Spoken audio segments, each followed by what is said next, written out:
Alors bonjour à tous et bienvenue dans cette nouvelle vidéo. Donc aujourd'hui, je vais vous dire que vous n'allez pas être heureux en couple. Pourquoi je vous dis ça? C'est parce que en fait, il y a vraiment une idée qui est couramment entretenue, donc que beaucoup de personnes pensent, c'est qu'ils vont être heureux en étant en couple. Donc autrement dit, ils vont se dire ok, je suis pas heureux maintenant, mais quand je serai en couple, je serai heureux. Donc souvent, ils vont passer leur temps à rechercher vraiment une personne qui pourrait vraiment leur correspondre. Le problème, c'est qu'en couple, on rencontre toute une série de problèmes et qu'il y a des moments où on n'est pas heureux. Donc moi, ce que je vous propose, c'est d'être d'abord heureux tout seul et puis d'aller partager votre bonheur, votre joie de vivre avec une autre personne. Et de vous dire, je vais être heureux. Très certainement, ça va vous arriver d'être heureux en couple. Mais ça pourrait aussi, à certains moments, ne pas vous arriver. Ça veut dire quoi? Ça veut dire que vous allez être heureux et pas en couple. Comme vous l'êtes parfois quand vous êtes tout seul. Vous êtes parfois heureux, parfois pas très heureux, parfois un peu plus, parfois un peu moins. Et c'est tout à fait normal. Pourquoi ça? Mais parce qu'en fait, quand on est en couple, on est face à une autre personne. C'est vrai, mais l'autre ne va pas combler nos besoins, nos manquements, nos peurs, nos failles. Va pas nécessairement nous combler complètement en fait. Donc autrement dit, quand on est en couple, on vit un peu la même chose que ce qu'on vit quand on n'est pas en couple. Et ces fluctuations-là, elles sont normales. Donc ça veut dire que c'est pas parce que vous n'êtes pas tout le temps heureux que c'est pas la bonne personne. Ça, c'est faux aussi de croire ça. Parce qu'en fait, on se rencontre aussi à travers l'autre, on rencontre l'autre et on se rencontre soi. On évolue ou pas d'ailleurs, on se remet en question ou pas en fonction de notre personnalité. Moi, je vous recommande de évidemment essayer de vous remettre en question, d'avancer, de vous connaître plus. Parce que la personne que vous allez devenir, de toute façon, vous n'allez jamais le perdre. Vous n'avez pas de garantie effectivement que l'autre reste dans votre vie. Vous n'avez pas de garantie que ce que vous faites, c'est vraiment ce qu'il faut faire. Vous n'avez aucune garantie en réalité relationnellement. Vous ne savez pas non plus si c'est vraiment la bonne personne ou pas. Et peut-être que dans le monde, il y a plein de personnes qui pourraient nous correspondre, ou qu'il y a des personnes qui nous correspondent à certains moments de notre vie et pas à d'autres moments de notre vie. Moi, sincèrement, je pense qu'on croise les personnes que l'on a besoin de rencontrer en fonction de notre parcours, en fonction de notre histoire, en fonction de qui l'on est, en fonction de ce que la vie nous propose d'apprendre. J'ai bien dit nous propose, mais moi je vous propose aussi justement de plutôt chercher pourquoi vous avez rencontré telle ou telle personne. Ça veut dire que la personne que vous avez rencontrée, elle a quand même une fonction dans votre vie, certainement de vous faire découvrir des parties de vous que vous ne connaissiez pas encore, ou de vous faire dépasser des peurs que vous n'aviez pas encore dépassées, peut-être de vous exprimer davantage, de vous donner confiance davantage en vous-même si ce n'était pas trop le cas avant, mais n'attendez pas d'une personne qu'elle vous répare en réalité, qu'elle fasse justement cela, vous donner confiance, vous donner l'amour pour vous, alors qu'en fait vous devriez déjà avoir de l'amour pour vous tout seul, vous devriez déjà avoir confiance en vous tout seul, vous devriez déjà vous tester tout seul et vous développer tout seul. Donc je sais que l'amour, quand on est amoureux, on a tendance beaucoup plus à se dépasser, à se dire aussi qu'on croit beaucoup plus à tout ce qui est possible ou pas. Et c'est ça en fait qui se passe, c'est qu'on se dit c'est chouette l'amour parce que je me sens plus fort, j'ai plus d'énergie, j'y crois plus, j'ai enfin de la motivation. Mais cette motivation là, vous pouvez l'avoir dans toutes les circonstances en fait de vie, quand vous rencontrez une passion réellement. Ce que vous faites là, c'est rencontrer une personne et à travers cette personne, vous vous rencontrez vous et en fait vous aviez déjà tout ce possible là au fond de vous. C'est juste que la personne vous le révèle et que vous avez l'impression que c'est l'amour qui vous le révèle. Mais en fait, ça va les loups, tu fais un petit peu du bruit ma chérie.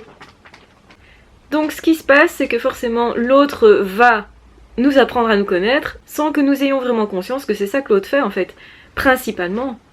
Et en fait, si on est passionné, c'est aussi par nous-mêmes. C'est évidemment de partager avec l'autre, mais en réalité, on devrait déjà essayer de se connaître soi, de s'aimer soi, de s'estimer soi, d'être heureux soi tout seul, de se passionner soi, d'avoir une vie qui nous corresponde d'abord et ensuite de partager tout ça. Et je pense que quand on fait cette démarche justement, quand on cesse de se demander quelle personne pourrait me correspondre pour que enfin je sois heureux, et qu'on fait dans l'autre sens, qu'on se dit comment je pourrais faire pour être heureux, et alors certainement je rencontrerai des personnes sur mon chemin qui pourront justement partager avec moi beaucoup plus de choses. Quand on fait ça, et d'ailleurs l'objectif d'être heureux soit tout seul n'est pas nécessairement d'être heureux après avec l'autre, attention, ne vous trompez pas, mais vous allez être heureux et malheureux en couple, vous allez être bien et pas bien, vous allez vivre plein de choses bien et pas bien, et vous allez aussi à certains moments bien vivre en couple.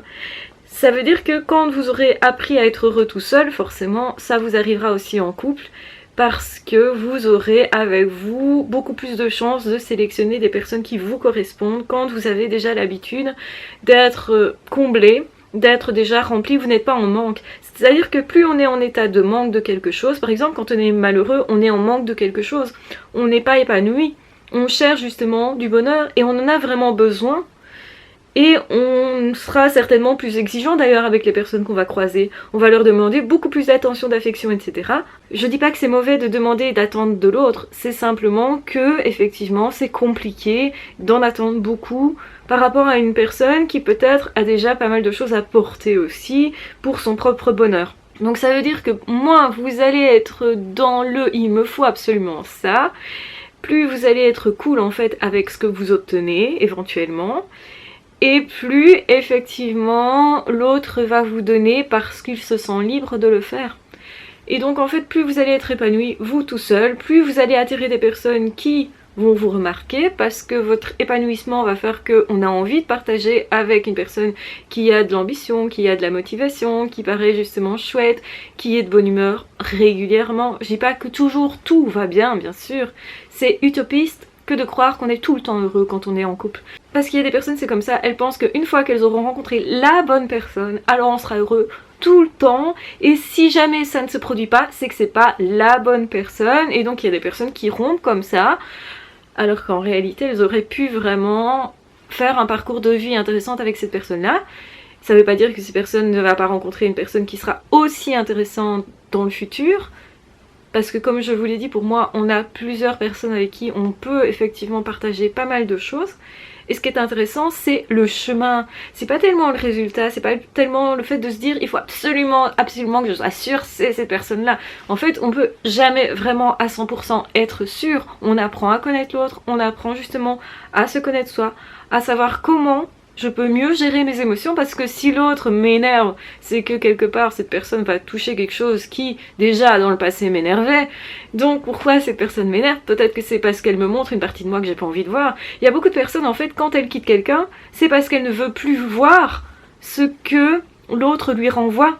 Et donc elle va quitter l'autre non pas parce que l'autre est mauvais, non pas parce que l'autre n'est pas justement quelqu'un de bien, mais parce que ce que l'autre renvoie, c'est quelque chose qui ne nous plaît pas, qu'on n'a pas envie de voir en face.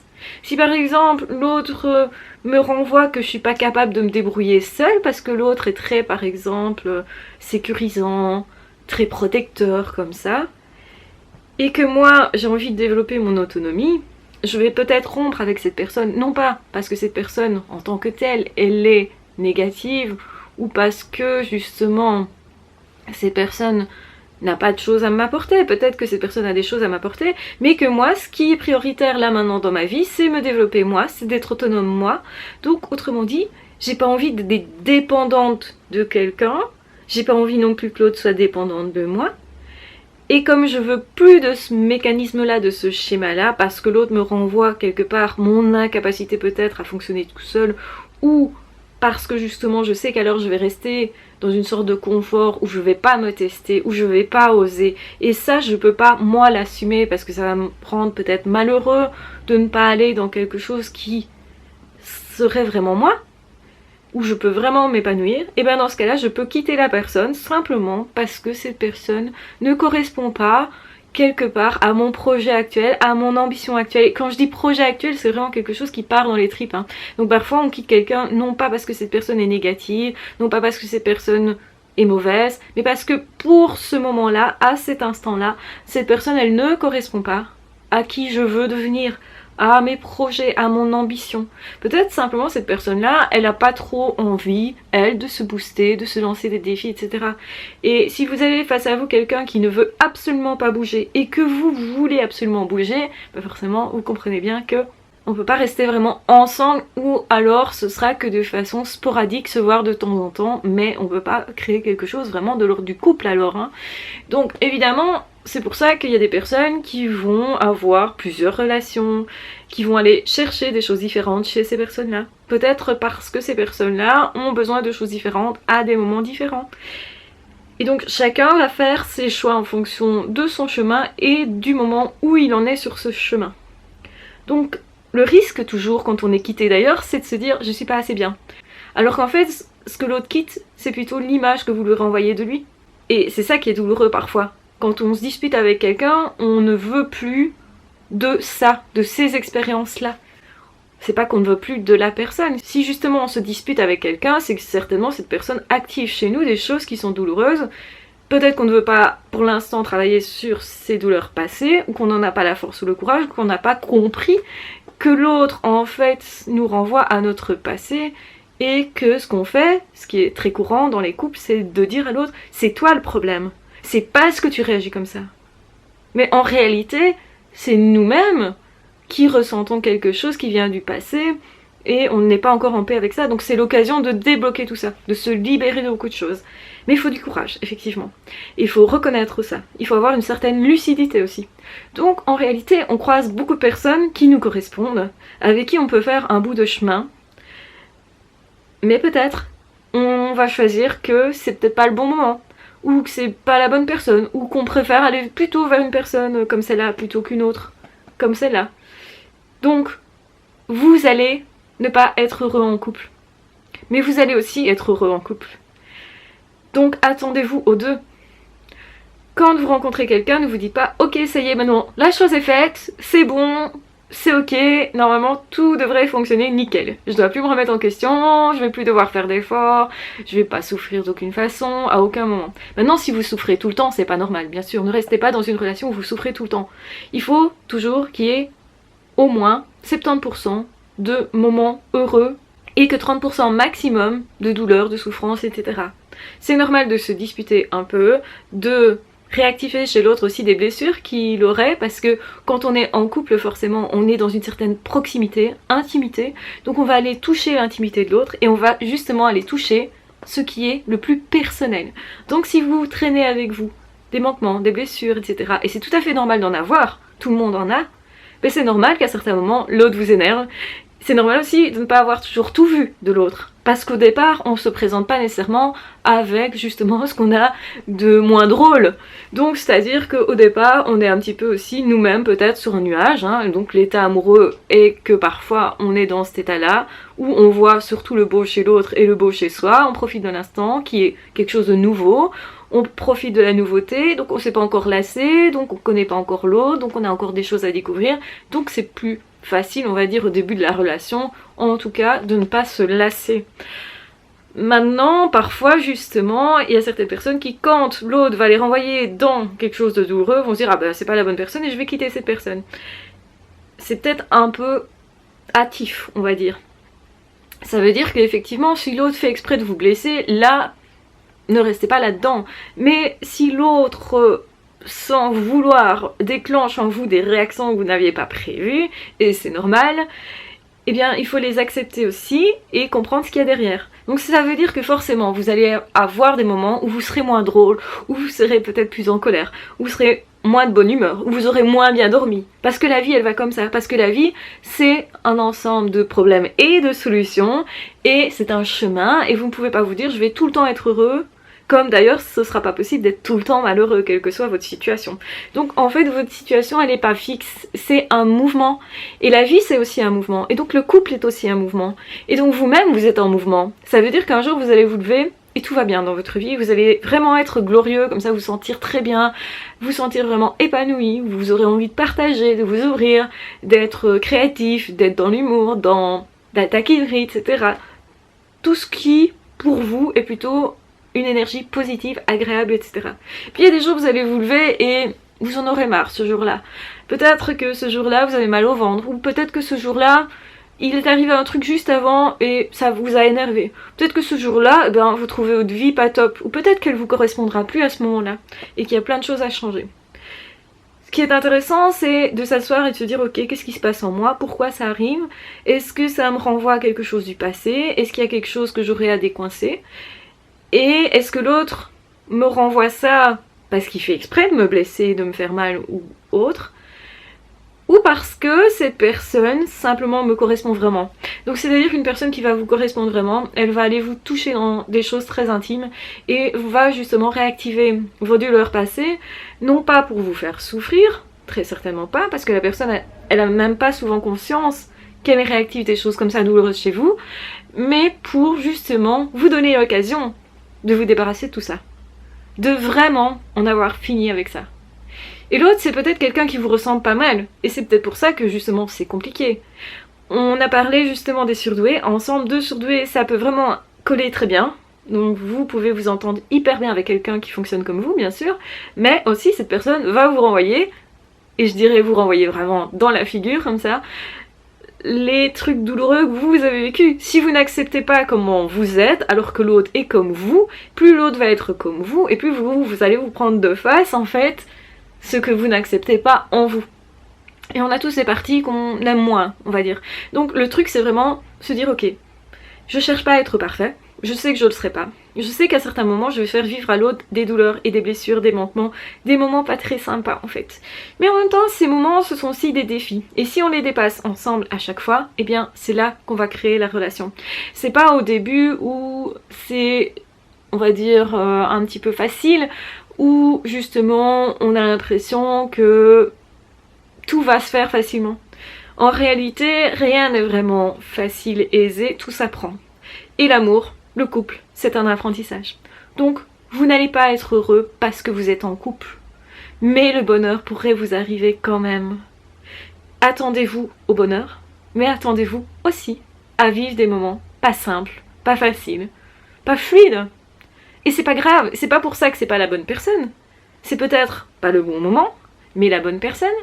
C'est peut-être justement le bon moment pour dépasser vos douleurs et vos manquements.